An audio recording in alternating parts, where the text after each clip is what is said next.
नमस्कार सभी को, मैं हूं चित्राली वांदे. मी समरा स्टेट मेडिकल युनिव्हर्सिटीला 6th इयरला मेडिकल स्टूडेंट आहे आणि मैं नागपुर महाराष्ट्रमधून आहे.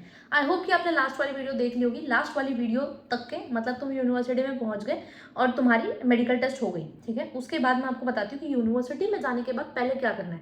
सबसे पहले आप लोग सितंबर में जाओगे, सितंबर या अक्टूबर मैक्स आप चले जाओगे. ठीक है, तो उसके बाद जाते ही आपको खरीदने हैं snow jackets and snow boots. क्यों? अगर एक बार स्नोफॉल होगी तो स्नो जैकेट स्नो बूट्स महंगे हो जाएंगे. स्नो जैकेट्स आपको 2000 तक के 2300 तक के अच्छी खासी मिल जाएगी. अच्छी क्वालिटी, बहुत ज़्यादा महंगा ना खरीदे, बहुत ज़्यादा सस्ता भी ना खरीदे, क्योंकि एटलीस्ट आपके 6 साल चल जाए. तो आप snow jackets and snow boots खरीदें. एंड अगर आपकी हाइट मेरी तरह कम है तो प्लीज़ ये मत सोचना कि मेरे पे लंबा जैकेट अच्छा नहीं लगेगा. नी लेंथ तक के जैकेट आपको खरीदना है. ठीक है, वरना ठंड बहुत लगेगी. स्नो बूट्स भी अच्छी क्वालिटी के, अंदर से फर वाले और ग्रिप वाले. ठीक है, पता नहीं आपके यहाँ पे सीनियर्स आपको गाइड करने के लिए होंगे या नहीं होंगे. वैसे तो मोस्ट ऑफ द टाइम होते हैं, बट इन केस आपको नहीं हो तो आपको इतना करना है कि जो आपके स्नो बूट्स होते हैं उसके अंदर से ऐसे खिंचे खिंचे खिंचे खाचे खाचे खाचे खाचे सेक्शन सेक्शन बने हो, और ताकि स्नो में आपकी जो शूज की ग्रिप है वो अच्छे से बैठे. क्योंकि अगर आपकी ग्रिप अच्छे से नहीं बैठेगी तो बहुत सारे बच्चे बहुत गंदी तरीके से स्नो में गिरते हैं. बहुत ज़्यादा पैर फिसलता है, क्योंकि स्नो जब धीरे धीरे पिघलती है कीचड़ पिचड़ होता है तो गिर जाते हैं. इसलिए snow jackets and snow boot जाते से खरीद लेना. ठीक है, अब हम आज की वीडियो में हम बात करेंगे एवरीथिंग रिलेटेड टू एकेडमिक्स. कैसे आपका कौन सा पेपर होगा दिसंबर में. ठीक है, कौन सा पेपर आपका होगा जून में. एंड कैसे सेमेस्टर 1 कब स्टार्ट होगा, सेमेस्टर कब खत्म होगा. अत्राबोध का क्या होता है, 100% अटेंडेंस सच में ज़रूरी होता है क्या रशिया के लिए. एंड और क्या पढ़ना है हमें, स्टारस्ता मतलब captains and notes, marking system, subscription कब लेना है, कई सारी चीज़ें. अंटिल तक के प्लीज स्टे ट्यून. सब्सक्राइब अगर नहीं करा तो अभी सब्सक्राइब करो प्लीज. ठीक है, तो स्टार्ट करते हैं. सबसे पहले मैं आपको बताती हूँ, जब आप लोग वहाँ पे पहुँच जाओगे, आपका जब एकेडमिक स्टार्ट होगा तो आप लोगों को एक ग्रुप बनाना पड़ेगा. मतलब 16 to 17 स्टूडेंट्स का ग्रुप. कहीं किसी यूनिवर्सिटी में 11-12 का है, किसी में 16-17 का ग्रुप है. ठीक है, उससे ज़्यादा बच्चे नहीं होते किसी भी यूनिवर्सिटी में. तो 16 स्टूडेंट्स का एक एवरेज हम पकड़ के चलते हैं कि 16 स्टूडेंट्स का ग्रुप बन रहा है. अब उन 16 स्टूडेंट्स के ग्रुप का एक लीडर अपॉइंट होगा. उसे बोलते हैं रशियन लैंग्वेज में स्टारस्ता. ठीक है, मतलब लीडर, मतलब ग्रुप का लीडर. ठीक है, ऐसे 10 ग्रुप है मान लीजिए, 10 ग्रुप के 10 लीडर होंगे और 10 ग्रुप के 10 लीडर का एक लीडर होगा. मतलब वो पूरे ईयर का, पूरे फर्स्ट ईयर का एक स्टारस्ता होगा. उसे फर्स्ट ईयर का स्टारस्ता बोलेंगे. एंड 6 साल के लिए वो आपके ग्रुप का स्टारस्ता रहेगा. वो डायरेक्टली यूनिवर्सिटी से कनेक्टेड रहता है. स्टारस्ता होने के पॉजिटिव्स एंड नेगेटिव्स दोनों है. स्टारस्ता बहुत बार यूनिवर्सिटी खुद ही सिलेक्ट करती है. मोस्ट ऑफ द टाइम आपके स्कोर पे या फिर आप कितने प्रेजेंटेबल रहते हैं. Because Russians most of the time आपको आपके अपीयरेंस से, आपके बाल कैसे कटे हुए हैं, आपका अपीयरेंस कैसा है, आप कपड़े कैसे हो, कितने जेंटलमैन हो, उस पर डिसाइड जज करते हैं. ठीक है, तो ये चीज़ें उनके लिए बहुत इंपॉर्टेंट होती है. बिकॉज वो लोग काफ़ी साफ सुथरे and everything neat and clean सही तरीके से होते हैं, इसीलिए. ठीक है, तो आपके ग्रुप के जो स्टारस्ता है वो मोस्ट ऑफ द टाइम, या तो मतलब कई बार हमारे टाइम पे 2019 में हमारे टाइम पे हम खुद सिलेक्ट करते थे. ठीक है, ग्रुप भी और हमारा लीडर भी. बट अभी रिसेंट में ऐसा नहीं होता, आप लोग खुद ग्रुप सिलेक्ट नहीं करते हो. आप ऑलरेडी ग्रुप बन के आते हैं. कुछ कुछ यूनिवर्सिटीज में अलग होता है. हमारे वक्त में ऐसा था कि जिसका भी नीट का स्कोर सबसे ज़्यादा होता था उसे मतलब स्टारस्ता बनना होता था. जैसे मेरे ग्रुप में मुझे अपॉर्चुनिटी मिली थी स्टारस्ता बनने की, बट मुझे बनना नहीं था. बिकॉज स्टारस्ता होने के पॉजिटिव्स के साथ नेगेटिव्स भी है कि कोई भी बच्चा अगर क्लास मिस करेगा तो टीचर आपको पूछेगा कि ये बच्चा क्यों नहीं आया. ठीक है, ग्रुप की तरफ से कोई भी गलती होती है तो उसके लिए आप जिम्मेदार रहोगे. ग्रुप की रिस्पॉन्सिबिलिटी आपकी रहेगी. ये इसके नेगेटिव्स हो गए. पर स्टारस्ता बनने के पॉजिटिव्स ये है कि हर टीचर्स के साथ तुम्हारा डायरेक्ट कॉन्टैक्ट होता है. टीचर्स के सामने तुम्हारी इमेज काफ़ी अच्छी होती है, रेटिंग बहुत अच्छी मिलती है कई बार. ठीक है, ये इसके एडवांटेजेस भी है. ठीक है, तो ये चीज़ें तो वो तो डिपेंड करता है पर्सन टू पर्सन. मेरे लिए नेगेटिव ज़्यादा इंपॉर्टेंट थे, एज मुझे ज़्यादा टाइम नहीं देना था रिस्पॉन्सिबिलिटीज़ में. ठीक है, तो इसलिए मैंने नहीं, तो फिर हमारे ग्रुप का जो लीडर था वो लोकेश ही था. उसके बाद आपका हो गया, आपका ग्रुप होगा, आप क्लास जाओगे. अब अत्राबोध का मतलब क्या होता है. देखिए, आपको रशिया में 100% अटेंडेंस कंपलसरी है एंड ये सच है. ठीक है, इसमें कोई भी 99 चलेगा क्या, 98 चलेगा क्या, ऐसा नहीं है बच्चों.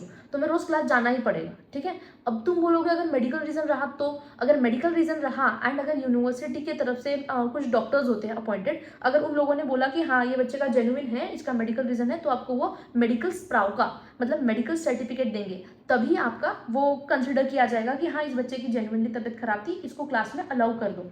ठीक है। तो फिर उसके बाद क्लास में अलाउ कर दिया जाएगा। बट मान लो आपकी एनाटॉमी की क्लास की, क्लेविकल की क्लास थी और आपकी छूट गई, अब अपर लिम्ब की क्लास थी आपकी छूट गई, आप गए नहीं, आपकी तबीयत खराब थी, तो आपको उस क्लास से उस स्पेसिफिक टीचर से जाके टाइम, जैसे मैं टीचर हूँ, ठीक है, तो मैंने क्लास ले ली थी, तो मेरी क्लास में आए नहीं, तुम्हारी तबीयत खराब थी, तो मेरे पास फिर से आओगे, मेरे हिसाब से मेरा टाइम लोगे कि मैम मुझे बताइए आपके पास कौन सा टाइम है, एंड आप वो मैम आपको जिस दिन जो टाइम देगी उस टाइम पे आपको क्लास में जा करके उस क्लास में जो भी पढ़ाया गया है वो ओरली जाके सुनाना है, तब जाके वो आपका अथरावुत का क्लियर होगा। अथरावुत का मतलब 2 मार्क्स, ठीक है। रशिया में मार्किंग सिस्टम 5 मार्क्स का होता है, ठीक है। अगर आपको अटेंडेंस के 3 मार्क्स मिलते हैं, 2 मिलते हैं शायद, एक उसका मतलब आप क्लास में कितना आंसर करते हो, अगर आपने अच्छे से आंसर किया तो आपको 4 मिलेंगे, अगर आपने बहुत अच्छा परफॉर्म किया क्लास में तो आपको 5 मिलेंगे, ठीक है।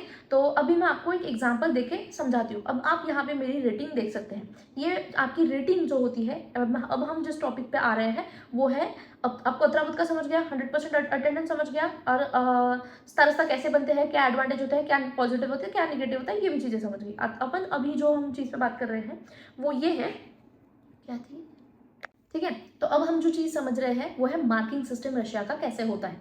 अब आप रोज एक क्लास में जा रहे हो, ठीक है, तो वहाँ पे आपको रेटिंग मिल रही है। अगर मान लो आज एक दिन आपने बहुत अच्छा परफॉर्म किया तो टीचर ने आपको आज 5 दिए, कल तुमने आंसर ही नहीं आया तुम्हें 3 दिए, तीसरे दिन तुम क्लास ही नहीं गए तो तुम्हें 2 दिए। तो ऐसी आपकी क्लास की रेटिंग इसीलिए इंपॉर्टेंट होती है, ठीक है। तो आपकी जो रेटिंग आएगी वो 70 में से आएगी, 70 में से। जैसे मैंने आपको लास्ट मेरे जहाँ पे मेरे वीडियो में बताया था कि मैं रस्टिकेट हुई थी करके ऑरेंजबर्ग में, तो उसमें जो मैंने बताई थी अपनी रेटिंग, वो 70 में से रेटिंग आई थी, ठीक है। तो मैंने वही बोला था कि मेरी रेटिंग 70 आउट ऑफ 70 होती थी, ठीक है। तो वो रेटिंग आपकी 70 में से आएगी। जैसे किसी की रेटिंग 60 आई, किसी की 50 आई, और वो रेटिंग आपकी एटलीस्ट 35 होनी चाहिए, तभी आप पेपर दे सकते हो, अदरवाइज आप पेपर भी नहीं दे पाओगे, ठीक है। इतना आपको समझ गया। अब उसके बाद 30 मार्क का आपका पेपर होगा, 30 मार्क्स, ठीक है। 30 मार्क्स मतलब अभी मैं उसका भी बता दूं कि पेपर कैसा होगा। सबसे पहले आप क्लासरूम में जाओगे, सारे वेरिएंट्स उल्टे करके रखे होंगे, ठीक है, ऐसे उल्टा करके पेपर रखा होगा, ठीक है। ऐसा इस पेपर को आप उठाओगे, पेपर उठाने के बाद कई सारे पेपर रखे होंगे, उठाओगे, उसमें 3 क्वेश्चन होंगे, 2 थ्योरी 1 प्रैक्टिकल। जो भी क्वेश्चन रैंडमली आएगा उसके लिए आप एक रूम में बैठोगे, ठीक है। आपका टीचर आपका एग्जाम नहीं लेगा, एक सब्जेक्ट के लिए 4 से 5 टीचर होते हैं, उनका एक एचओडी होता है, हेड ऑफ डिपार्टमेंट, ठीक है। एक रूम में सारे टीचर्स बैठे होंगे, आपने जाके अपना पेपर उठाया, सेक्रेटरी बाहर बैठ के आपको पेपर देगा, पेपर उठाया, रूम में आए, वहाँ पे आपको एक ब्लैंक पेपर पेन मिलेगा, उसमें तुम्हें 10 मिनट सोचना है। मुझे जैसे मेरा अगर सपोज मुझे सिस्टिक फाइब्रोसिस डिजीज आया, तो मुझे उसमें सोचना है कि मुझे सिस्टिक फाइब्रोसिस डिजीज के बारे में क्या क्या आता है, क्यों होता है, क्या उसकी पैथोलॉजी, जैसे मैं आपको पैथ के हिसाब से बता रही हूँ, उसकी एटियोलॉजी क्या है, ठीक है। CFTR जीन में म्यूटेशन होने से सिस्टिक फाइब्रोसिस डिजीज होता है, उसकी एटियोलॉजी क्या है, ठीक है। फिर उसके बाद उसके क्या पैथोलॉजिकली तुम्हें क्या देखने को मिलेगा, पैथोनैटमिकली क्या देखना पड़ेगा, पैथोफिजियोलॉजिकली क्या चेंजेस देखने को मिलेंगे, फिर उसके बाद उसके क्या स्पेसिफिक सिम्टम्स है, उसका क्या ट्रीटमेंट है, मैंने ऐसा सोचा, ठीक है। उसके बाद मैं जाकर के टीचर को ओरली बताऊंगी, एंड जिस पेपर पे मैंने लिखा है वो पेपर भी मैं टीचर को सबमिट कर दूंगी। आप उस पेपर से देख के नहीं बता सकते, अदरवाइज आपका उसे चीटिंग कंसिडर किया जाएगा, ठीक है। तो वो टीचर आपका पेपर ले लेगा, आपको ओरली ही सारे आंसर देने हैं, ठीक है। ऐसा आपका ये पेपर होगा। अब आपका मान लो 3 सवाल मैंने बताए, 2 थ्योरी 1 प्रैक्टिकल, 3 सवाल, ठीक है। अब उसमें से मान लो आपको 2 क्वेश्चन बहुत अच्छे आते हैं, ठीक है, और 1 क्वेश्चन आपको नहीं आता। तो अगर आपका टीचर अच्छा रहा एंड अगर आप स्टूडेंट अच्छे रहे हो, आपके टीचर के दिमाग में अच्छा है कि नहीं यार ये स्टूडेंट मेरे क्लास में हर बार आया, इसका 100 अटेंडेंस भी अच्छा खासा है, पढ़ाई में अच्छा है, तो हो सकता है कि टीचर आपका क्वेश्चन आपके लिए चेंज कर दे, ठीक है। बट उसके लिए आपकी इमेज टीचर के सामने बहुत अच्छी होना जरूरी है तभी, अदरवाइज आपको 3 मार्क दिए जाएंगे। 3 मार्क मतलब तुम पास हो गए, 4 मतलब ठीक, गुड, ठीक है, एंड 5 मतलब एक्सेलेंट, मतलब रशियन में अतलीचना, गुड, 4 मार्क्स मतलब खरशो, ठीक है। तो ये 5 मार्क्स मिलेंगे। तो एंड आपके फिर वो 30 में से हर क्वेश्चन को 10-10 मार्क का 3 क्वेश्चन ऐसे होंगे, एंड आपका अगर 86 के अबव है तो वो 5 है, या 86 भी है, आपकी टोटल जो 30 मार्क्स हुए 70 एंड 70 तक की तो आपकी रेटिंग होगी। अब मान लो मेरी रेटिंग 70 है, ठीक है। अब मुझे मेरा 30 मार्क का पेपर है, 30 मार्क्स में से मेरे को 2 क्वेश्चन आए और 1 क्वेश्चन तीसरा आया ही नहीं, तो मेरा 10-10 20 मार्क्स हुए, 70 + 20 कितना हुआ, 80 90, 86 के अबव है, मतलब मुझे पेपर में 5 मार्क मिले। ये होता है 5 मार्क। और ऐसे आपके बहुत सारे सब्जेक्ट्स का एग्जाम होगा, और मान लो मुझे अगर हर सब्जेक्ट में 5 में से 5 है, फर्स्ट ईयर से लेकर के 6th ईयर तक के, तो मुझे रेड डिप्लोमा मिलेगा, ठीक है। बाकी सबको ब्लू डिप्लोमा मिलेगा। रेड डिप्लोमा और ब्लू डिप्लोमा में फर्क होता है। और एक बैच में, जैसे आपके बैच में जाने वाले बच्चे 2019 में जब मैं गई थी, हम 300 बच्चे थे, 300 में से सिर्फ 2 या 3 स्टूडेंट्स ही होंगे जिन्हें रेड डिप्लोमा मिलेगा, बाकी सबको ब्लू डिप्लोमा मिलता है। तो रेड डिप्लोमा का यूज क्या होता है, ठीक है। रेड डिप्लोमा जब आप यूएसएमएलई, प्लैब, एएमसी इन एग्जाम्स को देते हैं तो रेड डिप्लोमा का यूज होता है। इंडिया में डिप्लोमा डिप्लोमा है, डिग्री डिग्री है, फर्क नहीं पड़ता वो लाल है कि नीला है, कोई फर्क नहीं पड़ता, क्योंकि इंडिया में उसकी कोई वैल्यू नहीं है। बट यूरोप में और एशिया में पता है, एंड इन एग्जाम्स में इनका बहुत इंपॉर्टेंस होता है, अलग तरीके की प्रायोरिटी होती है ये, ठीक है। इसीलिए रेड डिप्लोमा इंपॉर्टेंट है, इसीलिए तुम्हारे क्लास के मार्क्स इंपॉर्टेंट है, एग्जाम्स के मार्क्स इंपॉर्टेंट है, और इसीलिए, ठीक है, जो हम लोग जो तरसते हैं कि क्लास के लेके मार्क के लिए रोते हैं, वो इसी रेड डिप्लोमा के लिए, ठीक है। तो ये होती है रेड डिप्लोमा की वैल्यू, और कई सारे बच्चे होते हैं जिन्हें रेड डिप्लोमा मिलता है। ऐसे ही उसके लिए आपके मोस्ट ऑफ द सब्जेक्ट में 5 होने चाहिए, एक हाथ सब्जेक्ट में 4 रहा तो चलता है, तभी तुम्हें रेड डिप्लोमा मिलेगा, एंड तुम्हें फर्स्ट दिन से पढ़ना पड़ेगा। अब तुम्हें समझ में आ गया मार्किंग सिस्टम कैसी होती है। 70 में से मार्क्स आए, 30 मार्क्स में से जो 20 मिले, अब 70 में से 70 मेरी रेटिंग थी, 30 में से मेरे को 20 मार्क्स मिले एग्जाम में, 70 + 20 90, 86 के अबव है, मेरे 5 हो गए, ऐसे। इसीलिए आपकी क्लास की रेटिंग इतनी इंपॉर्टेंट है, ठीक है। तो इसीलिए अपनी रेटिंग अच्छी बनाएं। इसीलिए मैंने आपको बोला था कि मेरी एनएट की रेटिंग अच्छी थी, मतलब इसीलिए मेरी हर सब्जेक्ट की रेटिंग अच्छी थी, इसलिए आप भी अपने हर सब्जेक्ट की रेटिंग अच्छी रखें, ठीक है। अब तुम्हें समझ गया, रेटिंग सिस्टम समझ गया, रेड डिप्लोमा समझ गया। अब हम बात करते हैं, मार्किंग सिस्टम समझ गई, रोज क्लास जाना ही इंपॉर्टेंट है। अब आपको सब्जेक्ट्स कौन से हैं फर्स्ट ईयर में जिन्हें आपको पढ़ना है। एनाटमी, हिस्टोलॉजी, ठीक है। एनाटमी हिस्टोलॉजी को बहुत अच्छे से पढ़ना, क्योंकि नेक्स्ट का एग्जाम जो होगा, उन नेक्स्ट के एग्जाम में 19 सब्जेक्ट्स है, तो उन 19 सब्जेक्ट्स में से एनाटमी और हिस्टोलॉजी ऐसे सब्जेक्ट्स हैं जो आपके नेक्स्ट के सब एग्जाम में आएंगे। इसलिए मैंने बोला कि इन सब्जेक्ट्स को बहुत अच्छे से पढ़ना। बाकी होगा आपके पास बायोलॉजी होगा, केमिस्ट्री होगा, फिजिक्स होगा, जाना अच्छे से कर लेना बस, ठीक है। केमिस्ट्री और फिजिक्स पे ध्यान नहीं दो उतना चलेगा, बट ऐसा नहीं कि एकदम भी नहीं करना है, ठीक है। कुछ यूनिवर्सिटीज में इनका पेपर स्ट्रिक्ट होता है, तो अच्छे से पढ़ लेना। बायोलॉजी अच्छे से पढ़ना, बायोलॉजी का एग्जाम होगा। नर्सिंग अच्छे से पढ़ना, नर्सिंग में आपको ग्लव्स पहनना, हैंड वॉश करना, इंजेक्शन देना, सीपीआर, ये सारी चीजें आपको नर्सिंग में पढ़ाई जाएगी। तो ये चीजें होती है, ऐसे आपको फर्स्ट ईयर में जाना है। फर्स्ट ईयर में जाते से ये मत सोचना कि मैं एंजॉय करूंगा, ठीक है। जाते से ही 1 महीने के अंदर एग्जाम होगा। रशिया में मॉड्यूल्स होते हैं। मॉड्यूल्स मतलब आपको मैं एक एनएट के एग्जाम्पल से बताती हूँ। जैसे मैं 23 अक्टूबर 2019 ऑलम्बर्ग गई थी, उसके बाद मुझे पूरा बोन्स पढ़ाया गया था। रशिया में सिर्फ बोन्स पढ़ाया जाता है, एनएट का ही बता रही हूँ मैं, फिर सारा मसल्स, फिर आपके सारे ऑर्गन्स, ऐसे 6 मॉड्यूल्स आएंगे, ठीक है। बोन्स, सारे मसल्स, उसके बाद सारे ऑर्गन्स, उसके बाद सारा आपका CNS, PNS, arteries and veins, फिर उसके बाद एम्ब्रियोलॉजी, ऐसे 6 मॉड्यूल्स होंगे। और मॉड्यूल मतलब छोटा सा एग्जाम, हमारे यहाँ FA1 SA1 होता था ना, तो मतलब छोटा सा एग्जाम फिर बड़ा सा एग्जाम, उसी तरीके से मॉड्यूल्स मतलब जाओगे, आपको बोन्स पढ़ाया जाएगा, बोन्स का एग्जाम होगा, ठीक है। फिर मसल्स, इन मॉड्यूल्स में भी आपके 5 आने चाहिए, एंड अगर इन मॉड्यूल में आपके 5 एग्जाम्स हैं, 5 में से 5 आ गए तो आपको अफ्तोमाद मिलेगा। मतलब बोन्स का मैंने पेपर दिया, जैसे मुझे अफ्तोमाद था, मुझे नर्सिंग में अफ्तोमाद था, ठीक है।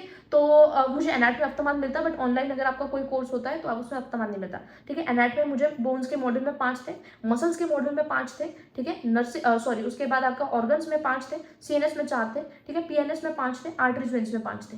तो अगर आपको इन सारे 6 के 6 मॉड्यूल्स में अगर 5 में से 5 आते हैं तो आपको अफ्तोमाद मिलता है। अफ्तोमाद का मतलब ये है कि एग्जाम वाले दिन आप सब बच्चे एग्जाम देने जाएंगे, हॉल में जाएंगे, वो पेपर उठाएंगे, आप जाओगे, अपनी जांच बुक दोगे, उसमें आपको टीचर साइन करके आतलीचना देके वापस घर भेज देगा। आपको एग्जाम देने की जरूरत नहीं, इसे अफ्तोमाद बोलते हैं, और रशिया में अफ्तोमाद मिलता है, ठीक है। एनएट के लिए मिलता है, नर्सिंग के लिए मिलता है, नर्सिंग के लिए हर साल था, हिस्ट्री के लिए मिलता है, हिस्ट्री के लिए तो बहुत लोगों को मिल जाता है, हिस्ट्री के लिए भी मिला था मुझे, ठीक है। तो ये चीजें होती है, इसे बोलते हैं अफ्तोमाद।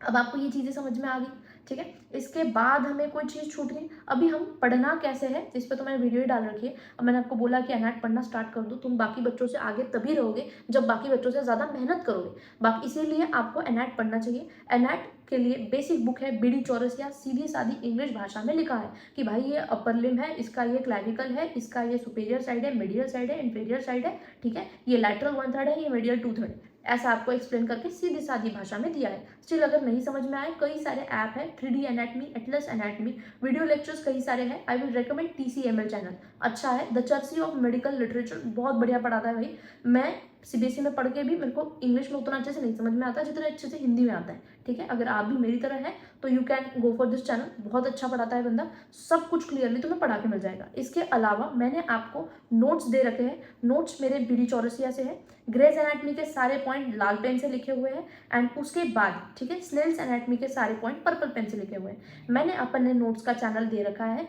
मुझे पर्सनली मैसेज प्लीज ना करें कि मुझे नोट्स ग्रुप में ऐड कर दो, क्योंकि रोज के 20 बच्चे मैसेज करेंगे तो मेरे लिए पॉसिबल नहीं है, सॉरी बट मेरे लिए पॉसिबल नहीं है हर बच्चे को ऐड करने के लिए। इसीलिए मैंने इस ग्रुप के नीचे डिस्क्रिप्शन लिंक दे दिया है। इस ग्रुप में मैं आपको हर चीज का फर्स्ट ईयर से लेकर के पूरे 6 साल तक का मटेरियल धीरे धीरे करके सब भेज दिया करूंगी, ठीक है। आपको बस इतना करना है, फर्स्ट ईयर में आपको मैं बता दूंगी कि ये टॉपिक है, ये तुम्हें पढ़ना है, ये पैटर्न है, ठीक है। मेरे पर्सनल हैंड रिटन नोट्स है भाई, मैंने एनाटमी के नोट्स 3 बार बनाए थे, तीसरी बार मेरे अच्छे बने थे, क्योंकि मुझे नोट्स बनाना आता नहीं था, मुझे लगता था कि ये भी इंपॉर्टेंट है, ये भी इंपॉर्टेंट है, तो मैं पूरी की पूरी बुक ही छाप देती थी।